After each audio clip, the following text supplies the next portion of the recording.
Assalamualaikum warahmatullahi wabarakatuh.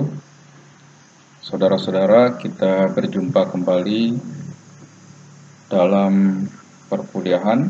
Sebagaimana biasanya, kali ini kita akan membahas konjungtor secara khusus. Konjungtor ini bisa kita sebut dengan konjungsi, bisa juga kita sebut dengan kata penghubung. Pengertian konjungtor sebagaimana yang saudara-saudara lihat, yaitu kata tugas yang menghubungkan dua satuan bahasa yang sederajat. Nah, satuan bahasa yang dimaksud atau yang dihubungkan oleh konjungtor ini bisa berupa kata dengan kata, frasa dengan frasa, atau klausa dengan klausa. Bisa juga menghubungkan dua satuan yang tidak sama sebagaimana yang tertera di sini. Bisa menghubungkan frasa dengan kata, bisa juga menghubungkan klausa dengan kata, dan semacamnya. Misalnya pada contoh yang tertera di salindia ini, pada poin A terlihat ada frasa dihubungkan dengan frasa oleh sebuah konjungsi koordinatif, yaitu konjungsi dan. Mana frasa yang dihubungkan itu? Yaitu tim ahli Indonesia dan frasa utusan IMF. Mengapa tidak dikatakan dan tersebut merupakan konjungtor yang menghubungkan antara klausa dan klausa? Misalnya mungkin kita berpikir bahwa dan itu menghubungkan tim ahli Indonesia berunding selama seminggu dan utusan IMF berunding selama seminggu. Ya, bisa saja kita berpikir demikian, tetapi dengan melihat predikatnya, yaitu kata berunding, ya, sebuah predikat yang maknanya harus menghadirkan dua orang sekaligus yang melakukan kegiatan perundingan, sehingga tidak bisa dipisahkan antara tim ahli Indonesia dan utusan IMF pada sebuah kalimat tunggal yang tersendiri. Oleh karena itu, mereka merupakan satu kesatuan dalam sebuah kalimat tunggal yang sama. Sehingga dikatakan bahwa tim ahli Indonesia merupakan frasa, kemudian utusan IMF merupakan frasa yang dihubungkan oleh konjungtor dan. Yang kedua, saudara-saudara bisa melihat ada konjungtor atau yang menghubungkan dua buah klausa. Kita sebut saja klausa terlebih dahulu. Anggap saja tanda tanyanya tidak ada, ya, yaitu kamu memilih aku. Jika kita uraikan, bentuknya menjadi kamu memilih aku atau kamu memilih dia. Sehingga konjungtor atau pada konteks yang B ini adalah konjungtor yang menghubungkan antara kalimat dengan kalimat. Sementara itu pada konteks C, dia tidak kuliah sejak Agustus, terlihat ada kata sejak sebagai konjungtor di situ yang menghubungkan antara sebuah klausa dia tidak kuliah dengan sebuah kata, yaitu kata Agustus. Nah, sampai dengan tahap ini, saudara-saudara setidaknya harus tahu bahwa konjungtor, atau bisa kita sebut dengan konjungsi, bisa juga dengan kata penghubung, ya, merupakan kata tugas yang bisa menghubungkan kata dengan kata, frasa dengan frasa, klausa dengan klausa, kalimat dengan kalimat pada kondisi yang sama, atau bisa juga seperti pada contoh tadi, kadang-kadang bisa antara klausa dengan kata dan semacamnya.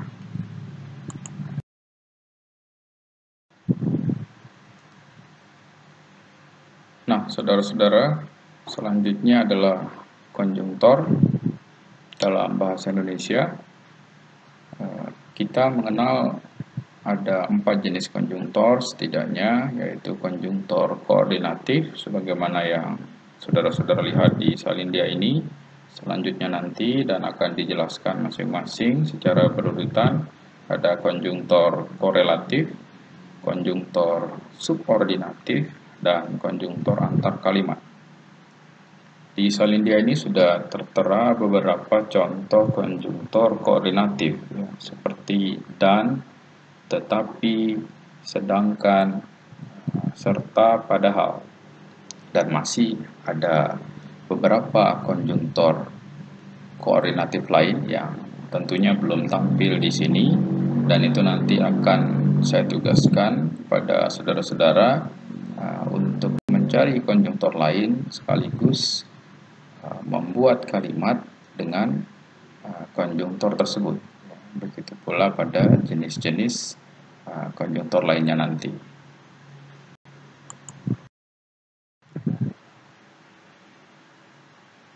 Selanjutnya ada konjungtor korelatif.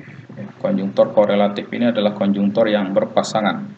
Tidak boleh dipertukarkan pasangannya dengan sesuatu yang lain. Jadi ketika saudara-saudara menulis konjungtor korelatif, pastikan bahwa pasangannya itu benar. Misalnya pada Salindia ini saudara-saudara dapat melihat ada konjungtor baik yang harus berpasangan dengan maupun, ya, jadi baik A maupun B. Ada konjungtor tidak hanya harus berpasangan dengan tetapi juga.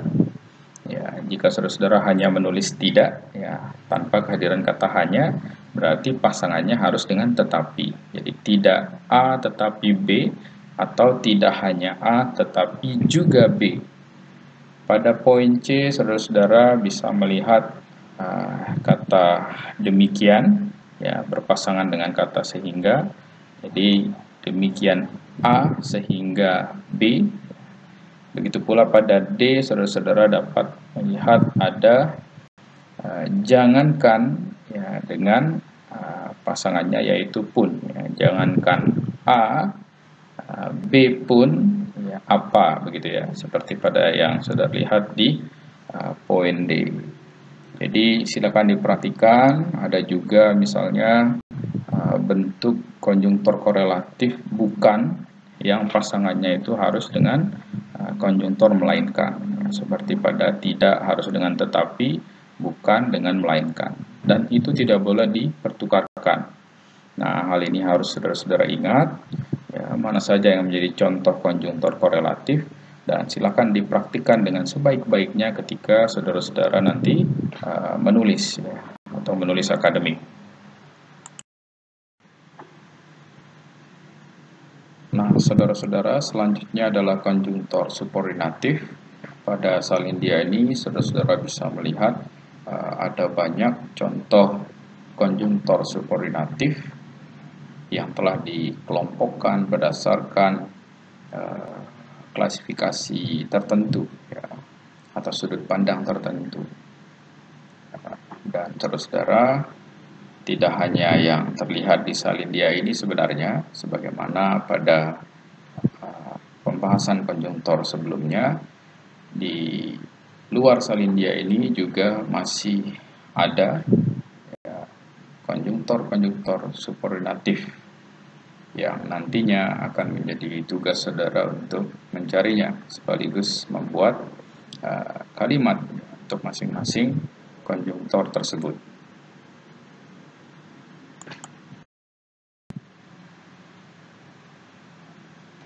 Jenis konjungtor yang terakhir pada konteks ini adalah konjungtor antar kalimat.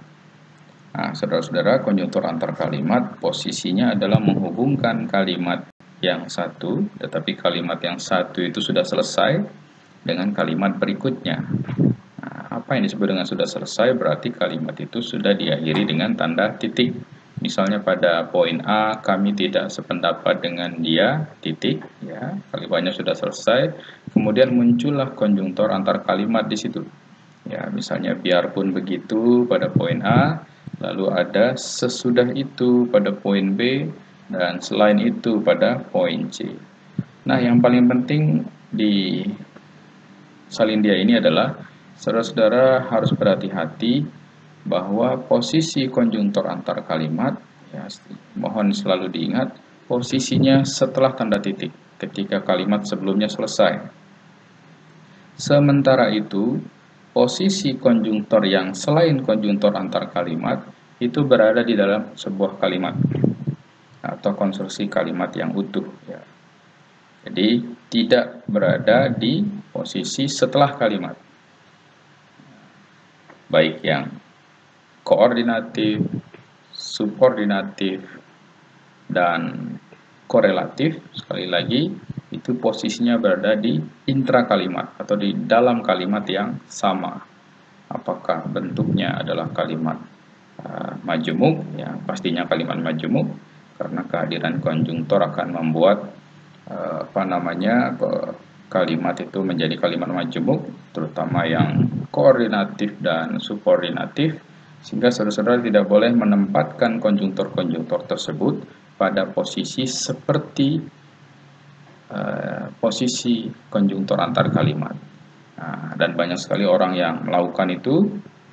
Setelah mengikuti penjelasan ini, saudara-saudara, saya harapkan tidak lagi mengikuti bentuk-bentuk semacam itu.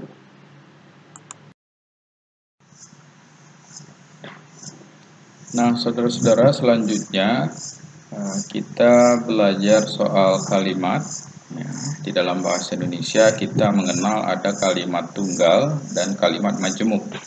Kalimat tunggal itu adalah kalimat yang terdiri atas satu klausa, ya, dan satu klausa itu wajib ya, minimal terdiri atas subjek dan predikat. Sebagaimana yang telah kita pelajari pada pembahasan kalimat efektif di pertemuan sebelumnya, jangan lupa bahwa sebuah kata kunci, standar sebuah kalimat bisa dikatakan benar, minimal harus ada unsur yang mengisi fungsi subjek dan predikat. Ya. Sedangkan kalimat majemuk ya, berarti kalimat yang terdiri atas ya, minimal dua klausa yang dihubungkan oleh sebuah konjungtor.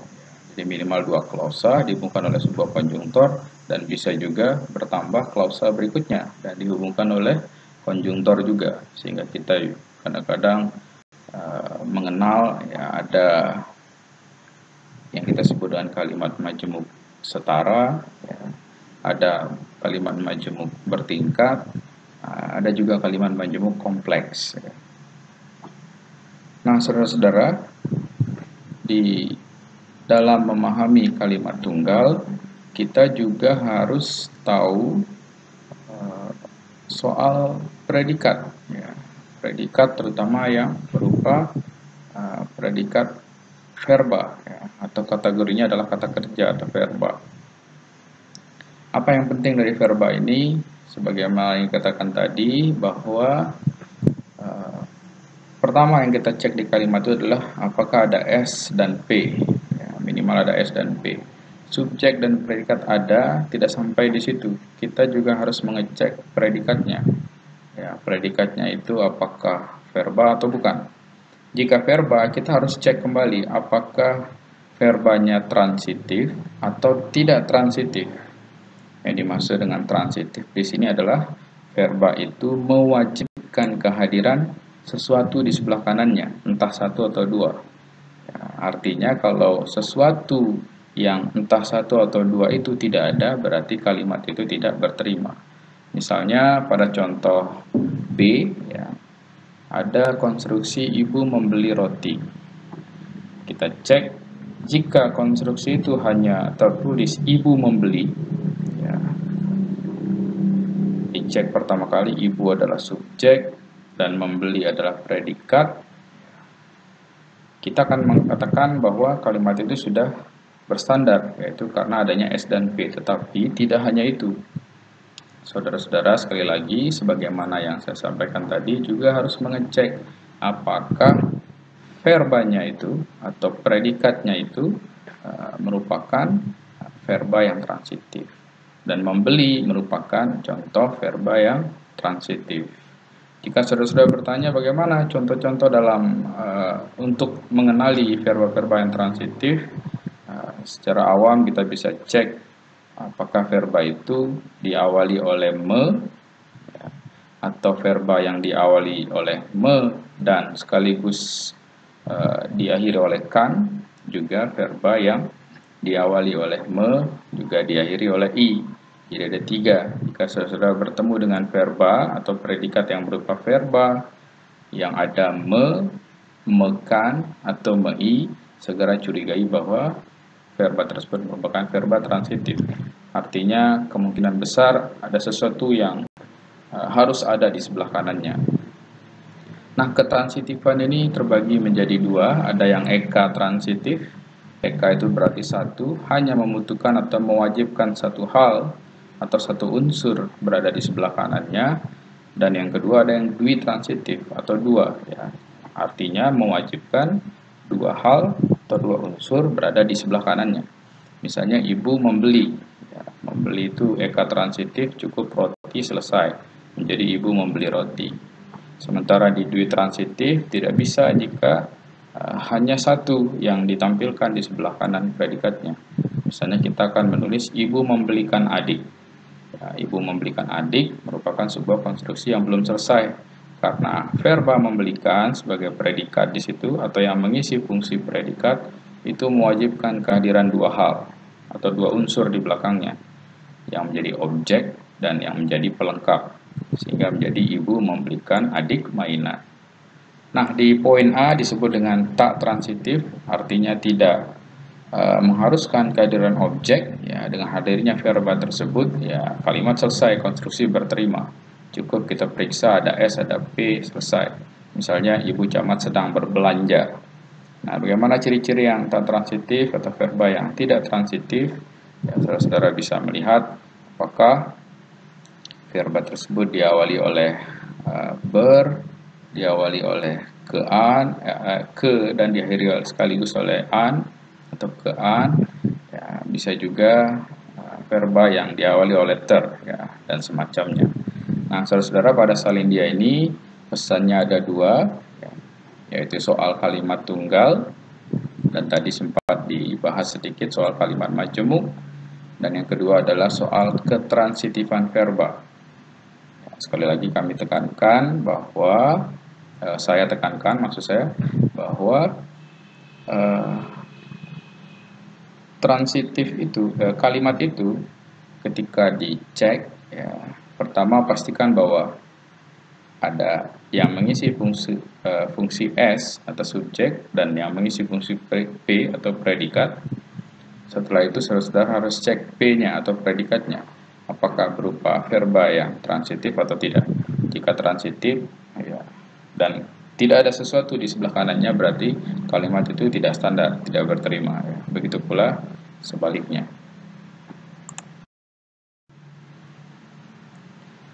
Pada salindia ini saudara-saudara dapat melihat struktur fungsi dan variasi struktur fungsi kalimat tunggal. Pesannya adalah saudara-saudara harus tahu bahwa kalimat tunggal itu variasi fungsinya seperti ini, ya. Jadi bisa S dan P minimal dengan kondisi P yang atau konteks P yang bukan verba transitif, ya. Jadi bisa SP, ada SPO, ada SP pelengkap, ada SP keterangan, ada SP opel, dan ada SPO keterangan, ya. Inilah variasinya. Nah, jika saudara-saudara menulis kalimat tunggal, saudara-saudara bisa memilih struktur fungsi ini, ya, dan semuanya benar. Nah, di luar ini, jika saudara-saudara menulis kalimat tunggal itu kemungkinan besar akan menjadi kalimat yang salah. Sehingga silakan diperhatikan variasi struktur fungsinya, ya, dari 1 sampai dengan 6 ini, ya, selama memenuhi struktur fungsi ini atau salah satu dari variasi struktur fungsi ini, insya Allah kalimat yang saudara buat dalam konteks kalimat tunggal adalah kalimat yang benar. Begitu pula ketika saudara-saudara akan memajemukkan kalimatnya, berarti ada perulangan dari masing-masing struktur fungsi ini. Minimal akan berulang S-nya dan akan berulang P-nya. Soal objek, soal pelengkap, soal keterangan, kemunculannya bergantung pada syarat-syarat yang memunculkannya, dan itu sudah dipelajari pada pembahasan fungsi kalimat pada pertemuan sebelumnya.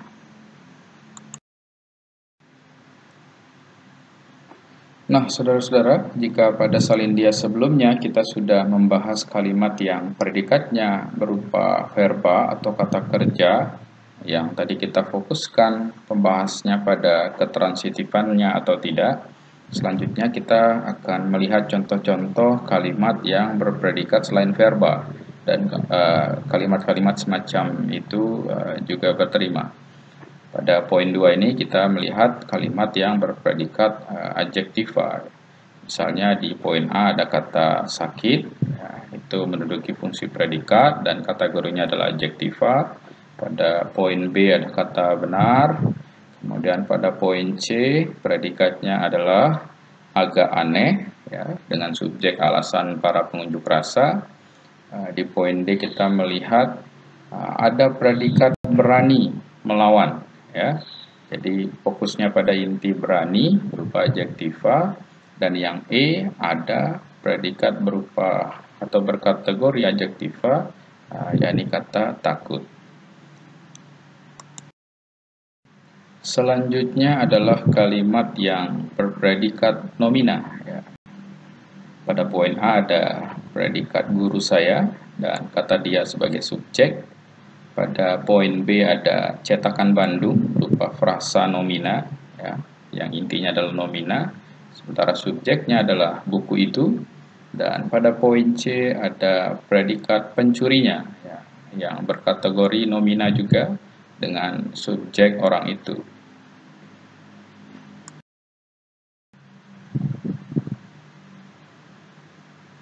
Keempat, kita melihat ada kalimat yang berpredikat numeralia. Ya. Numeral berupa ada kata banyak, ya, soal jumlah ya, banyak. Lalu ada kata dua, ada juga lebih dari 200 meter, ya, fokusnya di 200 meter. Yang A subjeknya adalah anaknya, predikatnya berkategori numeral, numeralia, banyak, ya. Poin B subjeknya adalah istrinya, predikatnya berkategori numeral ya, yaitu 2. Dan di poin C subjeknya adalah lebar sungai itu, predikatnya adalah lebih dari 200 meter.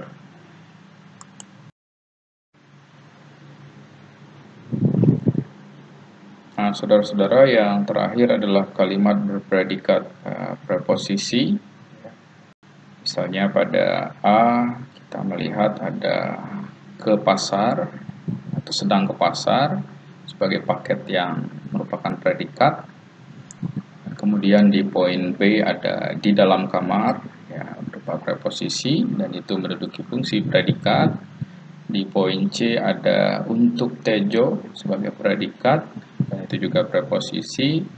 Dan di poin D ada di antara rumah Pak Bendot sampai dengan Pak Bandit itu merupakan predikat yang berkategori preposisi. Nah, saudara-saudara, preposisi pun kadang-kadang bisa menjadi atau menduduki fungsi predikat dalam sebuah kalimat di dalam bahasa Indonesia. Tapi di beberapa sumber, ya, bentuk-bentuk semacam ini dihindari.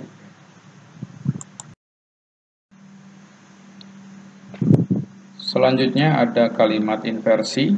Ya, inversi ini artinya keterbalikan posisi yang di luar posisi atau struktur yang umum.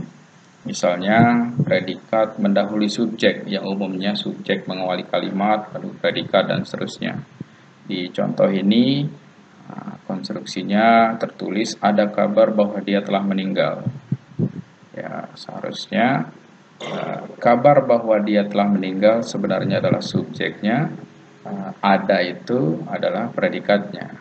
Begitu pula kalimat yang di bawahnya, sebenarnya kalimat ini tertulis atau terurut faktor yang memengaruhi penegakan hukum cukup banyak. Ya, cukup banyak ini menjadi predikatnya. Sementara pada salindia ini konstruksinya terbalik, ya, predikat mendahului subjeknya, yaitu masing-masing kata ada dan kata cukup banyak. Dan kalimat semacam ini dibolehkan di dalam bahasa Indonesia.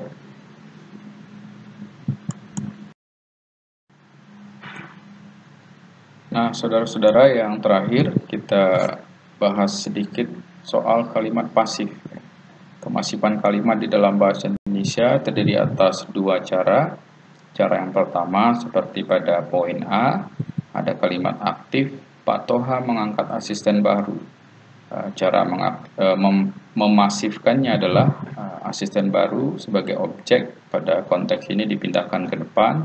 Pak Toha yang tadinya merupakan unsur yang mengisi fungsi subjek dipindahkan ke belakang. Kemudian predikat mengangkat dipasifkan menjadi diangkat, sehingga menjadi asisten baru diangkat Pak Toha. Kehadiran oleh opsional boleh saja, misalnya asisten baru diangkat oleh Pak Toha. Begitu pula pada B, ya, menjadi pameran itu akan dibuka oleh Ibu Gubernur. Nah, sementara pada C, cara pemasifannya berbeda dengan pada A dan B. Karena secara khusus, jika subjek pada konteks kalimat tersebut atau kalimat aktif tersebut merupakan pronomina, dan pronomina itu adalah pronomina yang tunggal seperti ini, saya sudah mencuci mobil itu, pemasifannya dengan cara yang kedua, yaitu menjadi mobil itu dipindahkan ke depan, kemudian mencuci dihilangkan prefiks me-nya atau imbuhan me-nya, kemudian kata saya itu atau pronomina saya yang tadinya mengisi fungsi subjek pada konteks kalimat aktif diletakkan di setelah atau di setelah kata sudah atau sebelum kata cuci menjadi mobil itu sudah saya cuci. Begitu pula pada poin E, cara pemasifannya adalah menjadi anak itu, pipi anak itu kamu cium. Nah, khusus untuk poin D, karena pronominanya tidak berupa pronomina tunggal, artinya jamak di sini, meskipun bentuknya kedua-duanya adalah pronomina, pemasifannya mengikuti cara pemasifan yang pertama sebagaimana pada A dan B, yaitu tugas ini harus diselesaikan oleh saya dan kamu. Jadi diingat, ada dua cara, tinggal dilihat apakah pronomina atau bukan. Nah, saudara-saudara, setelah ini saudara-saudara saya minta untuk berlatih mencari konjungtor-konjungtor lain yang tadi kita bahas. Jenisnya ada 4, yaitu koordinatif, korelatif, subordinatif, dan antar kalimat. Kemudian masing-masing konjungtor tersebut saudara-saudara buat kalimatnya agar saudara-saudara bisa terbiasa dan terlatih dalam menggunakan konjungtor dalam bahasa Indonesia tersebut. Demikian saudara, terima kasih. Jika ada pertanyaan, silakan disampaikan di forum diskusi. Assalamualaikum warahmatullahi wabarakatuh.